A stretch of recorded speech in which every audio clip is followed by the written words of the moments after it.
Hello students, welcome to RBSC online classes. कैसे हैं आप सब? उम्मीद करता हूँ बहुत ही अच्छे होंगे। मैं भी बहुत अच्छा हूँ। तो हमने पिछली क्लास तक पढ़ लिया था त्वरण और स्थिति समय ग्राफ, और हमने अवकल विधि से गति की समीकरणें भी पढ़ ली थी सारी, और उस पर हमने कुछ न्यूमेरिकल भी कर लिए थे।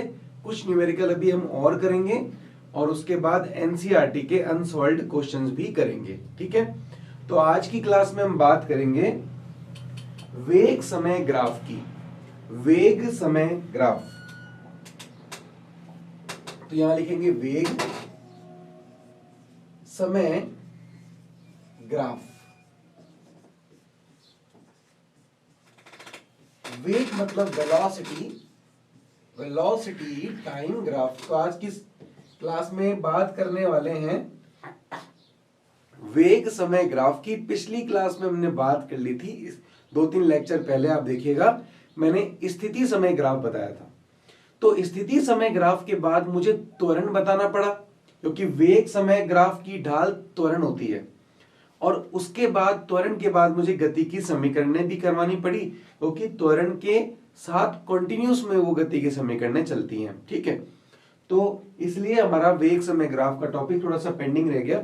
तो आज अपन करेंगे वेग समय ग्राफ, क्योंकि हम त्वरण पढ़ चुके हैं।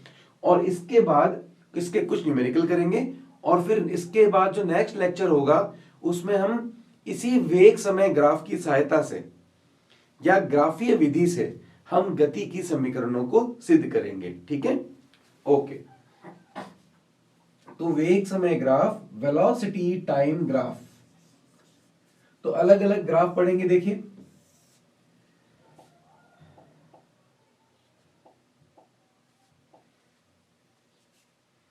ओके, तो सबसे पहले ग्राफ के बारे में बात करते हैं। जब कण विरामावस्था में हो, तो देखिए सबसे पहला ग्राफ, जब कण विरामावस्था में हो, जब कण विरामावस्था में हो, या हम कह सकते हैं, सॉरी, यहां पर हम लिखेंगे जब कण का वेग नियत हो। जब कण का वेग नियत हो। देखिए किस तरह से ग्राफ बनाऊंगा। तो वेग समय ग्राफ में हमें करना क्या है, हमें एक y अक्ष बनाना है और x अक्ष बनाना है। ठीक है, अब क्या करना है, समय को हमेशा x अक्ष में रखते हुए चलना है, और वेग को हमें y अक्ष में बनाना है। अब वेग का मात्रक क्या होता है, मीटर प्रति सेकंड, और समय का मात्रक क्या होता है भाई, सेकंड। यहां पे ऐसी बात लिखते चलनी है। तो वेग समय ग्राफ में आपको ये काम तो करना ही करना है। ठीक है, उसके बाद बात करते हैं आगे। अब कण का वेग नियत है। मान लीजिए, नियत का मतलब होता है कांस्टेंट, जो ना बदले, अपरिवर्तित रहे। तो t बराबर 0 पर, 0 सेकंड पर मान लीजिए किसी कण का वेग है 10 मीटर प्रति सेकंड,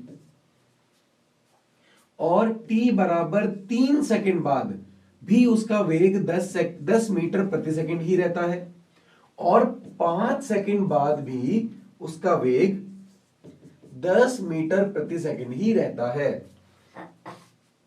तो देखिए टाइम आगे चलता जा रहा है, लेकिन वेग 10 मीटर प्रति सेकंड ही रह रहा है।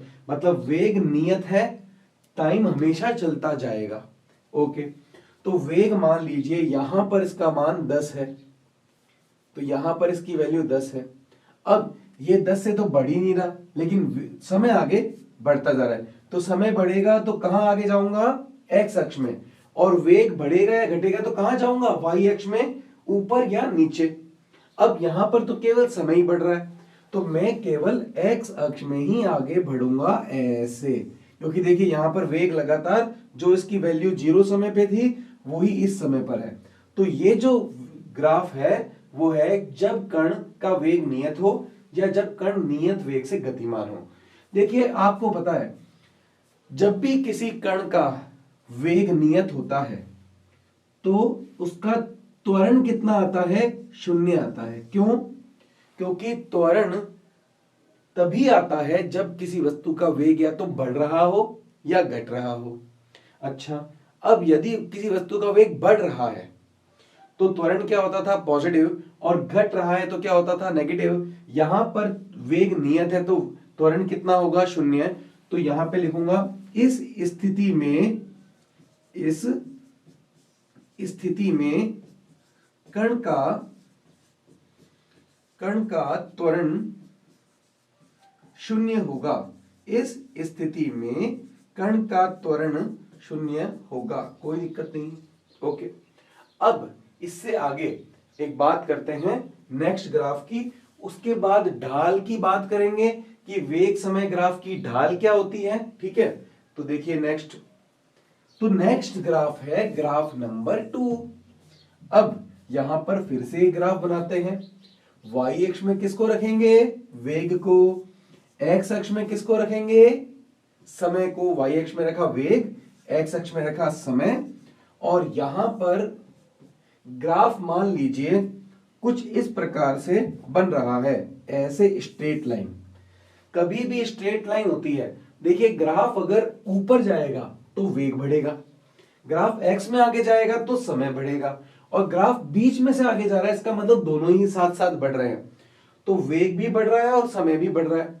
वेग जब बढ़ता है तो त्वरण आता है। ठीक है, तो इस बार यहां पे लिखेंगे जब वस्तु का वेग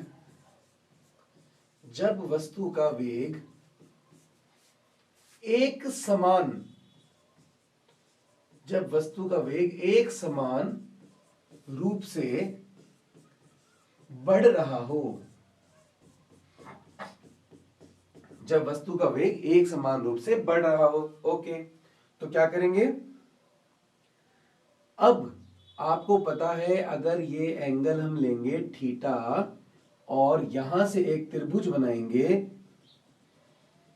तो यहां पर आपको पता है इसको बोलते हैं, इस लाइन को बोलते हैं ढाल या स्लोप। क्या बोलते हैं भाई, इस लाइन को ढाल बोलते हैं। इंग्लिश में क्या बोलते हैं इस लाइन को, स्लोप। अब आपको पता है किसी भी स्लोप को, अपन ने एक्सटी ग्राफ भी पढ़े हैं, तो स्लोप को हम क्या लिखते थे, याद कीजिए, एम। ढाल क्या होती है, एम। और ढाल का सूत्र क्या होता है, टेन थीटा। सबको पता है ढाल बराबर कितना होता है, स्लोप इक्वल टू क्या होता है, एम, और एम इक्वल टू क्या होता है, टेन थीटा। अब यहां पर इस त्रिभुज में टेन थीटा का सूत्र लगाओ। टेन थीटा क्या होता है, लंब बटा आधार। तो लंब कितना आ गया हमारे पास, v।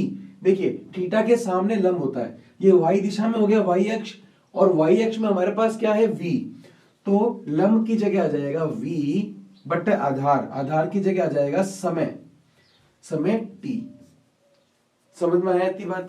अच्छा, ग्राफ हमारा वेग समय ग्राफ यहां से शुरू हुआ है, इसका मतलब जब समय 0 था उस समय वेग भी 0 था। समझ में आ रही है बात, फिर से एक बार, फिर से वंस मोर मैं कह रहा हूं कि ग्राफ यहां से शुरू हुआ था, यहां पर समय 0 था, तो यहां पर वेग भी 0 था। ये देखिए ना, इस बिंदु पर, मूल बिंदु पर, तो मूल बिंदु से ग्राफ स्टार्ट हुआ, इसका मतलब जब t बराबर 0 था तो v बराबर भी 0 था, और t बराबर 0 पर जो वेग होता है उसे u कहते हैं। तो t बराबर 0 पर हमारा प्रारंभिक वेग u भी 0 था। सबको समझ में आया, t बराबर 0 पर हमारा प्रारंभिक वेग भी 0 था। अच्छा ठीक है। अच्छा, त्वरण का सूत्र क्या होता है, त्वरण होता है अंतिम वेग माइनस प्रारंभिक वेग बटा समय। सबको याद है क्या, त्वरण का सूत्र अंतिम वेग माइनस प्रारंभिक वेग बटा समय। ओके, अब देखिए, अब हमारा प्रारंभिक वेग तो 0 है, तो 0 कर दो, अपॉन में t। इसका मतलब v अपॉन t की जगह हम लिख सकते हैं a, वेग बटा समय की जगह हम लिख सकते हैं त्वरण। तो टेन थीटा बराबर हमारे पास आ गया है a, मतलब एक्सेलरेशन, त्वरण।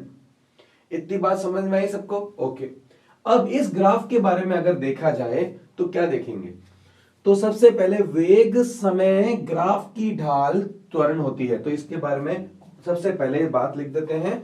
यहां पर लिखते हैं वेग समय ग्राफ की ढाल, वेग समय ग्राफ की ढाल त्वरण होती है। इतनी बात क्लियर हुई? ओके। अब ग्राफ नंबर 2 में थीटा, पहली बात बताओ बदल रहा है क्या? हमारा कोण बदल रहा है या सेम है? एक ही कोण है। तो पहली बात कोण नियत है, तो अगर कोण कांस्टेंट है, थीटा एंगल कांस्टेंट है, तो tan थीटा भी क्या होगा? कांस्टेंट। तो ढाल भी क्या रहेगी? नियत। और ढाल क्या होता है? त्वरण। तो त्वरण भी क्या रहेगा? नियत। तो ये बात लिखता हूं मैं अगली बात पे, तो यहां पे लिखूंगा ग्राफ 2 में, ग्राफ नंबर 2 में सबसे पहले क्या चीज देखी आपने? सबसे पहले आपने देखा कि कोण नहीं बदल रहा है। अगर कोण नहीं बदलेगा तो थीटा क्या होगा? कांस्टेंट। अगर थीटा कांस्टेंट हो गया तो हमारा tan थीटा भी कांस्टेंट होगा। ठीक है, tan थीटा क्या होता है? ढाल होती है। और वेग समय ग्राफ की ढाल क्या होता है? त्वरण। इसका मतलब हमारा त्वरण भी कांस्टेंट हो गया, मतलब हमारा त्वरण हो गया नियत। ठीक है, तो ग्राफ 2 में क्या कर रहा है कण? ग्राफ 2 में कण नियत धनात्मक त्वरण से, नियत धनात्मक त्वरण से गतिमान है। कण नियत धनात्मक त्वरण से गतिमान है। ये ग्राफ 2 की बात सबको समझ में आई?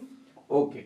तो सबसे पहले अभी आप इतना समझ लो कि वेग समय ग्राफ की ढाल जो कि tan थीटा होती है वो त्वरण होती है। ठीक है, अगर थीटा कांस्टेंट है तो tan थीटा भी कांस्टेंट होगा, और tan थीटा क्या होगा? त्वरण होगा। इतनी क्लियर हुई सबको बात? ओके। अब आगे चलते हैं, देखिए। तो उसके बाद ग्राफ नंबर पढ़ते हैं 3। तो ग्राफ नंबर 3 में क्या है? देखिए,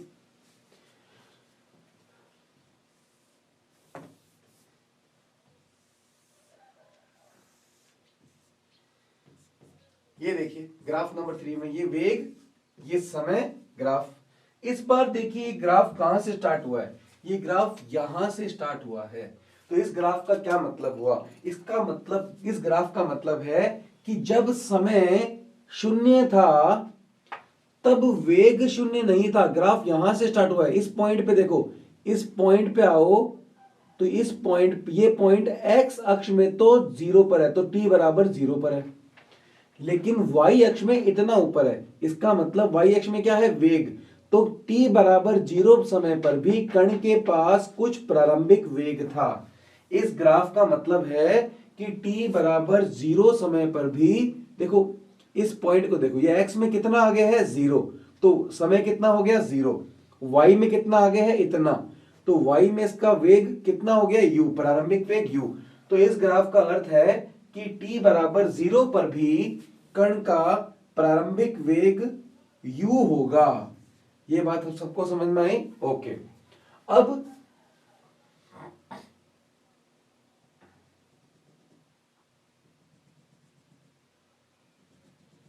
आपको क्या बताया कि कभी भी ग्राफ हो तो आपको देखना है कि x अक्ष के साथ जो ढाल है वो कितना कोण बना रही है। तो हमने देखा, ये देखो x अक्ष, ये रहा, ये ग्राफ x अक्ष की ढाल, ये जो ढाल है वो x अक्ष के साथ कितना कोण बना रही है? तो मान लीजिए थीटा कोण बना रही है। ठीक है, ओके। अब बताइए थीटा कांस्टेंट है या नहीं है? तो थीटा कांस्टेंट है। तो थीटा कांस्टेंट होगा, सबसे पहले बताइए थीटा कांस्टेंट होगा तो हमारा tan थीटा भी क्या होगा? कांस्टेंट। और वेग समय ग्राफ की ढाल क्या होती है? त्वरण। तो पहली बात तो त्वरण ही क्या हो गया? नियत। इसका मतलब कि यहां पर कण नियत त्वरण से गतिमान है, ये बात तो फिक्स हो गई, लेकिन इसका प्रारंभिक वेग u है। तो इस ग्राफ को अगर मुझे लिखना है थ्योरेटिकली तो क्या लिखूंगा? ऐसे लिखूंगा कि कण का, एक कण जिसका प्रारंभिक वेग u है तथा वो नियत त्वरण से गतिमान है, नियत त्वरण से गतिमान है।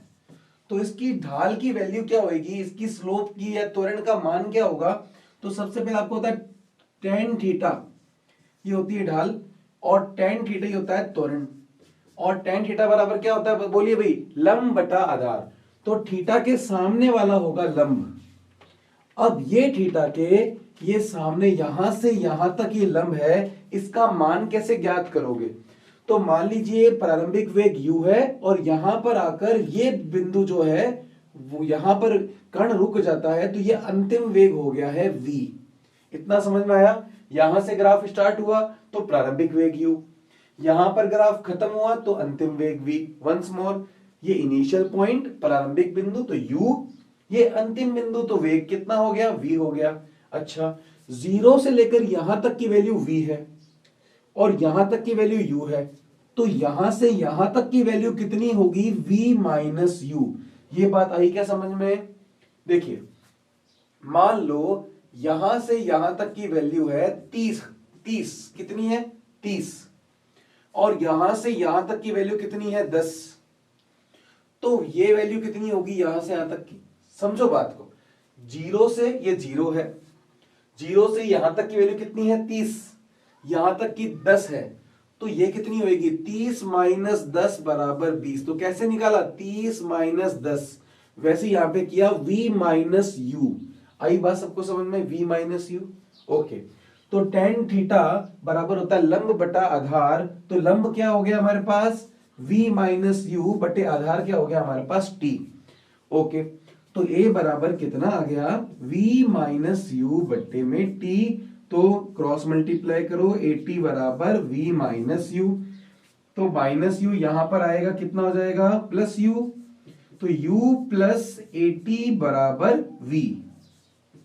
ये देखिए, आई बात समझ में? तो यहां से हमारी गति की प्रथम समीकरण भी आ गई।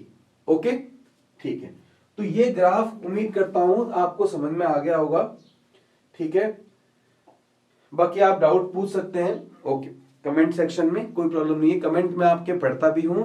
तो जो भी आपको मैं टॉपिक करवा रहा हूं ना, जैसे मैंने अभी आपको करवाया था गति की चतुर्थ समीकरण, तो वो गति की चतुर्थ समीकरण या फोर्थ इक्वेशन ऑफ मोशन हम उसको एक बोलते हैं, क्योंकि वो किसी भी कण की गति के लिए, जैसे कि v बराबर u प्लस 80 होता है, उसमें भी गति के मान लो अपन को 3 मान दिए हुए, तो हम चौथा मान ज्ञात कर सकते हैं। वैसे s बराबर ut plus half at square, v square बराबर u स्क्वायर प्लस 2s।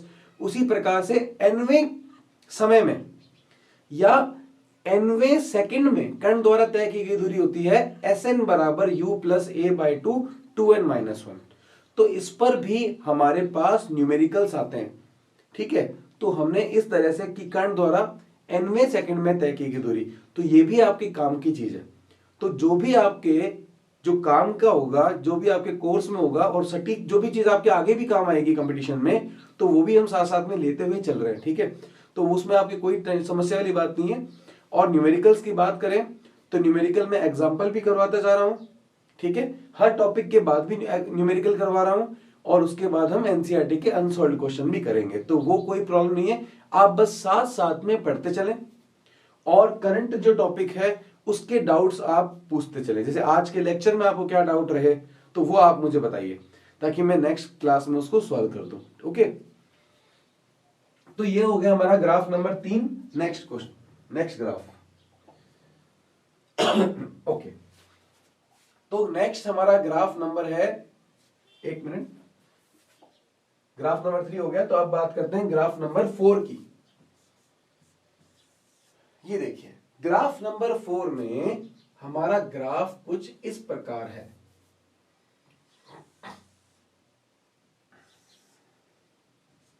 यह है वेग और यह है समय और ग्राफ, और ग्राफ इस प्रकार से बन रहा है। ये देखिए, तो यहां पर सबसे पहला क्या काम करेंगे, सबसे पहला काम होगा, ध्यान से देखिए, यहां पर लिखेंगे कण का प्रारंभिक वेग, यहां से जहां से ग्राफ स्टार्ट होता है वो जो वेग होता है वो प्रारंभिक वेग कहलाता है। तो बताइए, ये जीरो के नीचे है, तो जो प्रारंभिक वेग है वो ऋणात्मक है, और उसके बाद वेग बढ़ रहा है, और अंतिम वेग जो है वो धनात्मक है। इतनी बात समझ में आई सबको इस ग्राफ को देख के? कण का प्रारंभिक वेग ऋणात्मक और अंतिम वेग धनात्मक है। ओके, अब क्या करेंगे, अब हम एक्स अक्ष के साथ देखेंगे कितना कोण बना रहा है। तो ऐसे एक्स अक्ष के साथ देखेंगे तो ये कोण क्या है, थीटा है। और थीटा आपको मैंने बताया था कि tan थीटा का मान जब भी 90 डिग्री से कम होता है तो वो पॉजिटिव होता है। तो ये 90 डिग्री से कम दिख रहा है, तो यहां पर tan थीटा, अच्छा लगातार कोण सेम बना हुआ है, तो tan थीटा क्या बन गया बोलो भाई, कांस्टेंट। tan थीटा अगर कांस्टेंट है तो tan थीटा ही क्या होता है, ढाल होती है। और वेग समय ग्राफ की ढाल ही क्या होती है, त्वरण होती है। तो त्वरण भी क्या हो गया हमारे पास, कांस्टेंट हो गया। इतनी बात समझ में आई? ओके, अब त्वरण भी हमारे पास नियत हो गया है, तो यहां पर बोलेंगे कि वस्तु नियत त्वरण से गतिमान है परंतु उसका प्रारंभिक वेग ऋणात्मक है। इतनी बात समझ में आई? तो यहां पर इस ग्राफ की अगर एक्सप्लेनेशन लिखनी है, इस ग्राफ की व्याख्या करनी है, तो ऐसे करेंगे कि इस ग्राफ में कण नियत धनात्मक वेग बढ़ रहा है, त्वरण धनात्मक होगा, या एंगल 90 डिग्री से छोटा है तो त्वरण धनात्मक होगा। दोनों बातें से पता लग जाएगा कि त्वरण धनात्मक है। तो कण नियत धनात्मक त्वरण से, कण नियत धनात्मक त्वरण से, कण नियत धनात्मक त्वरण से गतिमान है, परंतु कण का प्रारंभिक वेग, परंतु कण का प्रारंभिक वेग ऋणात्मक है। ये बात आई क्या सबको समझ में? ओके, ये देखिए, initial velocity of a particle is 0 and then particle is moving with constant acceleration. कण नियत धनात्मक त्वरण से गतिमान है परंतु कण का प्रारंभिक वेग ऋणात्मक है। ओके, अगले ग्राफ में जल्दी से चलते हैं। तो नेक्स्ट ग्राफ है ग्राफ नंबर 5, और मान लीजिए वेग समय ग्राफ कुछ इस प्रकार से आपको प्राप्त हो जाए, ये देखिए ऐसे प्राप्त हो जाए। तो आपने स्थिति समय ग्राफ में ये बात पढ़ रखी है, सेम टू सेम बात यहां पर फिर से करेंगे। तो जिन्होंने स्थिति समय ग्राफ अभी तक नहीं देखा है तो पहले वो देखिए, उसके बाद आपको ये क्लियर होगा। तो वेग समय ग्राफ की ढाल क्या होती है, त्वरण। लेकिन जब भी कोई ग्राफ वक्रित होता है, कर्व्ड होता है, तब हम क्या करते हैं, तब हम टेंजेंट ड्रॉ करते हैं, स्पर्शज्या खींचते हैं। क्या खींचते हैं, स्पर्शज्या। और फिर एक्स अक्ष के साथ कोण बनाते हैं। ये θ1 है, ये θ2 है, ये θ3 है, और हम देख रहे हैं कोण लगातार बढ़ रहा है। तो लगातार यहां लिखेंगे एंगल इज इंक्रीजिंग, कोण θ1 θ3 सबसे ज्यादा है, θ2 उससे कम, θ1 सबसे कम। तो लगातार कोण बढ़ रहा है। ओके, तो अगर कोण बढ़ेगा तो tan थीटा का मान भी बढ़ेगा। बढ़ेगा, एरो ऊपर बना दिया ना, इसका मतलब tan थीटा के मान में भी वृद्धि होगी। और वेग समय ग्राफ की ढाल tan थीटा होता है, और tan थीटा क्या होता है, त्वरण। तो त्वरण के मान में भी वृद्धि होगी। तो इस ग्राफ में कण के त्वरण में वृद्धि हो रही है। समझ में आई बात? ओके, तो यहां लिखेंगे इस ग्राफ में कण का त्वरण नियत है क्या? नहीं, नियत नहीं है।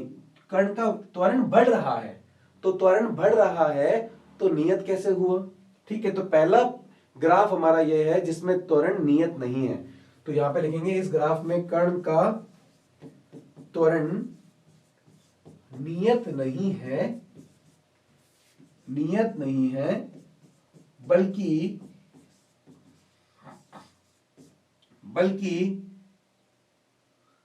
त्वरण में क्या हो रही है, बल्कि त्वरण में वृद्धि हो रही है। इस ग्राफ में कण का त्वरण नियत नहीं है बल्कि त्वरण में वृद्धि हो रही है। ओके भाई, ठीक है। तो इतनी बात क्लियर हुई। उसी प्रकार से अगले ग्राफ में हम जल्दी से अगर पहुंचेंगे तो देखिए, अब ग्राफ की बात करते हैं। ग्राफ नंबर 5 हो गया। ग्राफ नंबर 6 की बात करते हैं। अगर ग्राफ इस प्रकार से बने तो इसका मतलब क्या है? वेग समय ग्राफ, ये ग्राफ नंबर 6 है और ग्राफ इस प्रकार से बन रहा है, ठीक है, ऐसे जा रहा है। तो t बराबर 0 पर जो वेग होता है, इस बार यहां से ग्राफ स्टार्ट हुआ है। ये बात आपको समझ में आई? बहुत इंपॉर्टेंट बात बता रहा हूं। ये ग्राफ कहां से स्टार्ट हुआ, कहां पे खत्म हुआ? ये ग्राफ यहां से स्टार्ट हुआ है। तो जो प्रारंभिक बिंदु होता है, देखिए इस बिंदु पर t बराबर क्या है? 0, और t बराबर 0 पर जो वेग होता है वो होता है u। तो प्रारंभिक वेग u ये है, और यहां पर t समय बाद ग्राफ 0 पर आ गया है, तो ये अंतिम वेग v है। इतनी बात क्लियर हुई? तो सबको पता यहां से लग रहा है कि प्रारंभिक वेग की मान ज्यादा है और अंतिम वेग का मान कम है, तो यहां पर वेग घट रहा है। अगर वेग घटता है तो एक्सेलरेशन त्वरण ऋणात्मक होता है। तो सबसे पहले आपको मैंने बताया था कि वेग समय ग्राफ की ढाल होती है त्वरण, और आपको ढाल को देखने के लिए आपको देखना पड़ेगा कि कोई भी ढाल x अक्ष के साथ कितना कोण बनाती है। कोई भी ढाल x अक्ष के साथ कितना कोण बनाती है। तो ये जो कोण बन रहा है x अक्ष के साथ, ये कोण 90 डिग्री से ज्यादा है, मतलब अधिक कोण है। और आपको पता है कि वेग समय ग्राफ की ढाल क्या होती है? tan theta. और यदि tan थीटा का मान 90 डिग्री से ज्यादा होता है तो tan थीटा की वैल्यू नेगेटिव आ जाती है, ऋणात्मक हो जाता है। और tan थीटा क्या होता है? त्वरण। तो इस ग्राफ में जो त्वरण है वो ऋणात्मक है,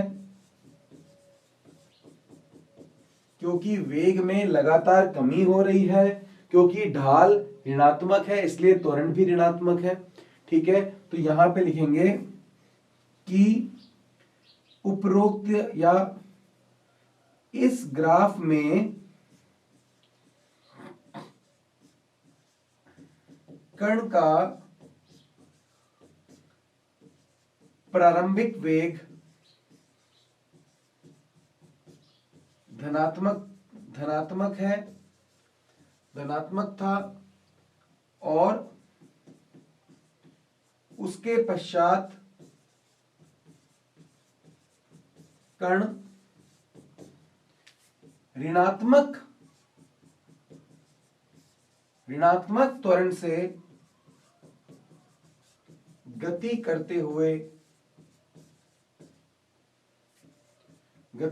हुए विरामावस्था में आ जाता है। विरामावस्था में आ जाता है। ये बात आपको क्लियर हुई? विरामावस्था में क्यों आ गया? विरामावस्था में इसलिए आ गया क्योंकि कण का अंतिम वेग 0 है। ये देखिए यहां पर ये पॉइंट y अक्ष में कितना ऊपर है? 0। तो अंतिम वेग कितना आ गया? 0। अगर अंतिम वेग 0 है, इसका मतलब यहां पर आकर कण रेस्ट में विरामा अवस्था में आ गया। ओके जी, तो ये ग्राफ भी आपको क्लियर हुआ जिसमें त्वरण ऋणात्मक था। ओके, आपको धनात्मक त्वरण वाले ग्राफ भी क्लियर हो गए होंगे। ओके, तो ये सभी जो ग्राफ थे ये हैं हमारे वेग समय ग्राफ। एक ग्राफ आपको मैं देता हूं घर के लिए, तो इसकी एक्सप्लेनेशन आप कमेंट सेक्शन में दे सकते हो। इसकी व्याख्या आप कमेंट सेक्शन में, बहुत ही आसान ग्राफ आपको मैं दे रहा हूं, कोई भी दिक्कत नहीं है, आपको सबको आता है। ये है वेग, यहां पर समय ग्राफ, और ये इस प्रकार से है। ये देखिए ये वाला ग्राफ की एक्सप्लेनेशन आपको कमेंट सेक्शन में बताना है कि त्वरण कैसा है, ऋणात्मक है, धनात्मक है, या त्वरण के साथ क्या हो रहा है। ठीक है, देखते रहिए। ओके, अब एक छोटा सा टॉपिक और देखेंगे। जैसे हमने देखा है कि वेग, समय, ग्राफ की ढाल, त्वरण होता है, उसी प्रकार एक बात है कि वेग, बहुत ही इंपॉर्टेंट बात है ये, वेरी वेरी इंपॉर्टेंट थिंग, ये याद रखना, कभी ना भूलना, बहुत आसान बात है कि वेग, समय, ग्राफ के अंतर्गत क्षेत्रफल जो होता है वह विस्थापन कहलाता है। विस्थापन कहलाता है। वेग, समय, ग्राफ के अंतर्गत क्षेत्रफल विस्थापन कहलाता है। अगर यहां पर वेग की जगह कह दें चाल, समय, ग्राफ, अगर चाल कह दें तो यहां पर दूरी हो जाएगी। तो चाल, समय, ग्राफ के अंतर्गत क्षेत्रफल दूरी कहलाती है। वेग, समय, ग्राफ के अंतर्गत क्षेत्रफल विस्थापन कहलाता है। तो कैसे कहलाता है आपको उदाहरण से समझाता हूं, फिर इसी बात पर आपको न्यूमेरिकल भी करवाऊंगा। जब तक अच्छी तरह नहीं समझ में आएगा तब तक हम टॉपिक को नहीं खत्म करेंगे, बढ़ते रहेंगे। मान लीजिए ये ग्राफ है, तो आपको पता है इसमें कण नियत वेग से गतिमान है, और यहां पर आपको इस वेग, समय, ग्राफ के अंतर्गत जो क्षेत्रफल है वो ज्ञात करना है। तो ये देखिए, इसके अंतर्गत ये क्षेत्रफल है, इसको ज्ञात करना है। तो क्या करेंगे, ये पूरा क्षेत्रफल आपको ज्ञात करना है। अच्छा, अब ये क्या बन गया, आयत। ये क्या बन चुका है, आयत। आयत का क्षेत्रफल क्या होता है सॉरी, तो आयत का क्षेत्रफल होता है लंबाई इंटू चौड़ाई, लंबाई इंटू चौड़ाई, लेंथ इंटू ब्रेड्थ। अब इसकी लंबाई क्या है, यहां ये वाली। अब ये क्या है, वाई अक्ष। वाई अक्ष में क्या है, वेग, तो ये वैल्यू क्या हो जाएगी, वी, वेग। ओके, चौड़ाई क्या है, ये कौन सा है, एक्स अक्ष। एक्स अक्ष की ये वैल्यू क्या हो जाएगी, समय। तो लंबाई इंटू चौड़ाई क्या हो जाएगा, वेग इंटू समय। और वेग इंटू समय क्या होता है, विस्थापन होता है। वेग इंटू समय क्या होता है, विस्थापन होता है भाई। तो आपको यहां से यह बात क्लियर हो गई है कि वेग, समय, ग्राफ के अंतर्गत जो क्षेत्रफल होता है वो विस्थापन के बराबर होता है। तो इस बात को फिर से लिख देता हूं, इस पर एग्जाम्पल भी करवाऊंगा। तो यहां पे लिखता हूं, वेग, समय, ग्राफ के अंतर्गत क्षेत्रफल किसके बराबर होता है, विस्थापन के बराबर होता है। ठीक है, ओके। नेक्स्ट, अब बात करते हैं एक न्यूमेरिकल की, इसी सिद्धांत पर कि वेग, समय, ग्राफ के अंतर्गत जो क्षेत्रफल होता है वो क्या होता है, वो विस्थापन होता है। तो यहां पर लिखा हुआ है, एक सरल रेखा पर गतिशील, एक सरल रेखा पर गतिशील कण का वेग और समय का ग्राफ चित्र के अनुसार है। तो कण के द्वारा, देखिए पहले बात कौन सा वेग दे दिया, वेग, समय, ग्राफ हमें दे दिया। ओके, अब कण के द्वारा 4 सेकंड में पार की गई दूरी, यहां से यहां तक, यहां से यहां तक की अपन को दूरी ज्ञात करनी है या विस्थापन ज्ञात करना है, एक ही बात है। ठीक है, तो यहां पर वही बात आपको पता है, वेग, समय, ग्राफ के अंतर्गत जो क्षेत्रफल होता है वो क्या होता है, वही विस्थापन होती है, वही दूरी होती है। तो ध्यान से देखिए, बिल्कुल ध्यान से देखिएगा। ये देखिए, ये हमारा ग्राफ है। ये देखिए, इस ग्राफ को मैं हाईलाइट कर रहा हूं ताकि अच्छी तरह दिख पाए। ठीक है, ये देखिए ग्राफ आपको दिख रहा है। ओके, तो मुझे इसके अंतर्गत पहली बात तो क्षेत्रफल ज्ञात करना है। जो क्षेत्रफल होगा वही क्या होगी, दूरी होगी। ठीक है, वही दूरी होगी। तो कैसे, कितने सेकंड से, 0 से लेकर 4 सेकंड, मतलब पूरे ग्राफ का ही क्षेत्रफल मुझे ज्ञात करना है। तो मैं इस ग्राफ को छोटे छोटे टुकड़ों में तोड़ लेता हूं। देखिए सबसे पहले आपको क्या दिख रहा है, त्रिभुज दिख रहा है। ये देखिए 0 से 1 सेकंड के बीच में देखिए क्या दिख रहा है आपको, आपको दिख रहा है समकोण त्रिभुज दिख रहा है। तो समकोण त्रिभुज का जो क्षेत्रफल होता है, सबसे पहले बात करते हैं, यहां पर लिखते हैं 0 से 1 सेकंड के मध्य जो भी क्षेत्रफल है वो कितना है, बराबर क्या होता है क्षेत्रफल, बराबर समकोण त्रिभुज का क्षेत्रफल होता है 1/2 इंटू आधार इंटू ऊंचाई। ठीक है, तो 1/2 इंटू आधार कितना है, 0 से 1 के बीच की कितनी दूरी हुई, 1। भाई 0 से 1 के लिए यहां पे यहां से यहां तक का वैल्यू बताओ, समय बताओ, 1 सेकंड लगा, तो आधार तो हो गया 1 और ऊंचाई 0 से लेकर 20 तक है, तो ऊंचाई कितनी हो गई यहां से यहां तक 20 तो ऊंचाई हो गई 20, तो ये कितना आ गया अपने पास 10 आ गया। ओके, तो यहां से यहां तक का क्षेत्रफल मेरे पास आ गया 10, और जो क्षेत्रफल होता है वही दूरी विस्थापन होता है, मतलब मीटर लगा दूंगा आगे। अब बात करूंगा 1 से 2 सेकंड के बीच की, तो यहां लिखूंगा 1 से 2 सेकंड के मध्य। ओके, सबसे पहले क्या लिखूंगा, पहले बताइए अब ये क्या बना, 1 से 2 सेकंड के बीच में जो अपने पास क्षेत्रफल है वो क्या बन रहा है, वो एक आयत बन रहा है। दिख रहा है आपको आयत, ये देखो दिख रहा है आयत। आयत का जो क्षेत्रफल होता है वो क्या होता है, लंबाई इंटू चौड़ाई। तो लंबाई 1 से 2 के बीच का कितना समय हो गया, 1 सेकंड, लंबाई इंटू चौड़ाई कितनी हो गई 20, तो यहां पे लिख देंगे लंबाई इंटू चौड़ाई 1 इंटू 20 बराबर 20 मीटर आ गया। ओके जी, क्षेत्रफल ज्ञात कर रहा हूं और कुछ नहीं कर रहा हूं, ठीक है, ठीक है भाई। अब बात करते हैं बी से सी के बीच में, बी सी, ये देखिए क्या है। अगर आप इसमें देखेंगे तो देखिए 2 से 3 सेकंड के बीच में, तो यहां अगर मैं लिख दूं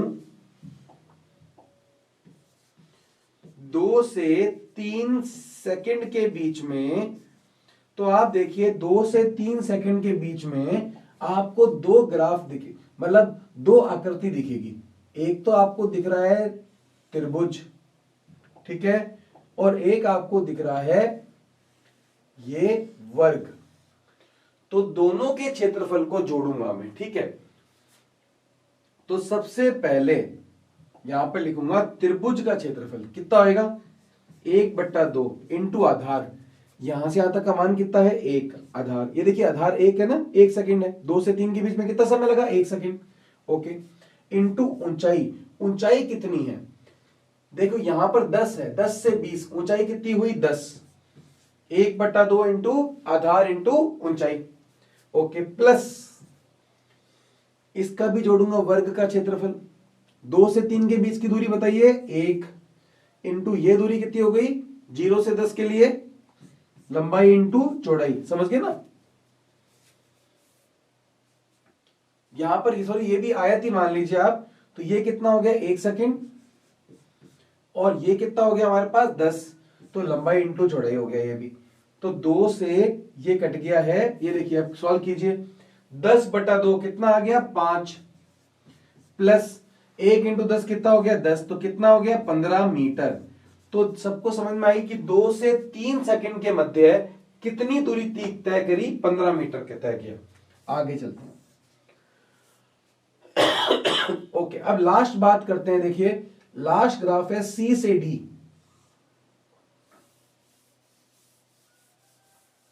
तो लास्ट ग्राफ क्या है हमारे पास, सी से डी यहां पे, तो इसके अंतर्गत क्षेत्रफल क्या हो जाएगा, देखिए लंबाई इंटू चौड़ाई। तो यहां पर बात कर लेते हैं लास्ट में 3 से 4 सेकंड के मध्य, तो देखिए लंबाई कितनी हो गई 1 और चौड़ाई कितनी आ गई 10, तो कितना आ गया 10 मीटर। तो ये मेरे पास अलग अलग क्षेत्रफल आ गए। वेग समय ग्राफ के अंतर्गत क्षेत्रफल दूरी विस्थापन के बराबर होता है। ये त्रिभुज, ये आयत, ये त्रिभुज और आयत, मतलब इसको देखो शेप में तो वर्ग लग रहा है, लेकिन ये दूरी 1 है, ये 10 है ना, इसलिए मैं आयत बोल रहा हूं। और ये भी आयत है, ठीक है। तो सबका क्षेत्रफल हमने लिया, अब सभी के क्षेत्रफल को हम जोड़ देंगे। तो 10 प्लस 20, देखिए 0 से 1 सेकंड के बीच में कितना चला, 10 मीटर। 1 से 2 के बीच में 20, तो कितना हो जाएगा, 10 प्लस 20 30, 30 प्लस 10 40, 40 प्लस 15 55। तो कितना आंसर आ जाएगा, तो कण के द्वारा 4 सेकंड में तय की गई दूरी कितनी हुई, 55। x बराबर या s बराबर 55 मीटर, ये आ गया हमारे पास आंसर। तो सबको समझ में आया इतना, वेरी गुड, बहुत ही इजी क्वेश्चन था। अब इसी से रिलेटेड एक क्वेश्चन और है, ये क्वेश्चन की आप स्क्रीनशॉट ले लीजिए। ये क्वेश्चन आपको घर से करना है और इसका आंसर आपको बताना है। तो नेक्स्ट वीडियो में, नेक्स्ट लेक्चर में मैं इसको सॉल्व करवाऊंगा। तो आज की वीडियो आपको कैसी लगी, कोई डाउट हो तो कमेंट सेक्शन में पूछना। टॉपिक बहुत ही इंपॉर्टेंट था। वेग समय ग्राफ की ढाल त्वरण होती है और वेग समय ग्राफ का क्षेत्रफल विस्थापन होता है। समझ में आई थी बात? ओके, तो आज के लिए केवल इतना ही, बाकी करेंगे नेक्स्ट लेक्चर में। तब तक के लिए बाय बाय।